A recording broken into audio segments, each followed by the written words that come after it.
வணக்கம் நண்பர்களே, AKS creative கிரியேஷனுக்கு உங்கள் அன்போடு வரவேற்கிறேன். இன்றைக்கி நம்ம பார்க்க போகிறது சூப்பராக ஒரு வடை ரெசிபி தான் பண்ண போகிறோம். அதுவும் பார்த்திங்கன்னா இப்போ சீசனாக கிடைக்கக்கூடிய மரவள்ளி கிழங்கு வச்சு தான் நம்ம இந்த வடை செய்ய போகிறோம். இந்த மழை நேரத்தில் இந்த போல் சூப்பராக ஒரு வடை செஞ்சு ஒரு டீ வச்சு குடித்தோம்னாக்கா சூப்பராக இருக்கும். வாங்க இப்போ அந்த வடை எப்படி பண்ணுறதுன்னு பார்த்துடலாம். அதுக்கு ஒரு மிக்ஸி ஜாரில் ஒரு ஸ்பூன் அளவுக்கு சோம்பு, ஒரு இஞ்சி துண்டு, கருவேப்பிலை கொஞ்சம் சேர்த்துருக்கேன். அதோட ஒரு 6 பல் போல் பூண்டு சேர்த்துருக்கேன்.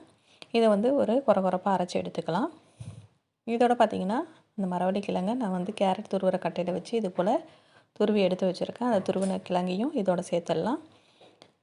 அதோட கடலைப்பருப்பு ஒரு 100 கிராம் அளவுக்கு எடுத்து 2 மணி நேரம் நல்லா தண்ணியில் ஊற வச்சுட்டு எடுத்து வச்சுருக்கேன். அது தண்ணி இல்லாமல் இந்த மிக்ஸி ஜாரில் அதையும் சேர்த்துட்டு, இதோட காரத்துக்கு பார்த்திங்கன்னா மிளகாத்தூள் நான் சேர்த்துக்கிறேன். நீங்கள் காஞ்ச மிளகாய் சேர்க்குறதா இருந்தாலும் சேர்த்துக்கலாம்.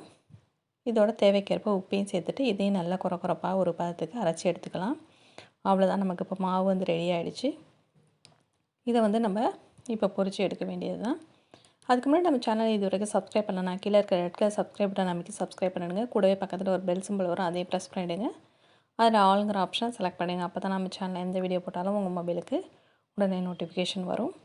இப்போ எண்ணெய் நல்லா காஞ்சிருச்சு. காஞ்ச எண்ணெயில் நம்ம ஒவ்வொரு வடையாக தட்டி உள்ளே சேர்த்துடலாம். சேர்த்துட்டு ஒரு பக்கம் நல்ல ஒரு மீடியமான ஃப்ளேமில் வச்சு நல்லா இதை வேக வச்சு ஒரு கோல்டன் ப்ரௌன் ஆன பிறகு அதை இன்னொரு பக்கம் திருப்பி விட்டு அதையும் நல்லா வேக வச்சுக்கலாம். இப்போ நமக்கு சூப்பராக வடை தயாராகிட்டுருக்கு. இப்போ 2 பக்கமும் நல்லா வெந்துருச்சு. ஒன்று ஒன்றா நம்ம எடுத்துடலாம். கண்டிப்பாக இந்த வீடியோ பிடிச்சிருக்குன்னு நினைக்கிறேன். பிடிச்சிருந்தால் மறக்காமல் லைக் பண்ணுங்கள். உங்கள் ஃப்ரெண்ட்ஸ் அண்ட் ரிலேட்டிவ்க்கும் ஷேர் பண்ணுங்கள். முக்கியமாக கமெண்ட் செக்ஷனில் கமெண்ட் பண்ண மறந்துடாதீங்க. வேறு ஒரு இன்ட்ரெஸ்டிங்கான வீடியோட உங்களை மீண்டும் சந்திக்கிறேன். வணக்கம்.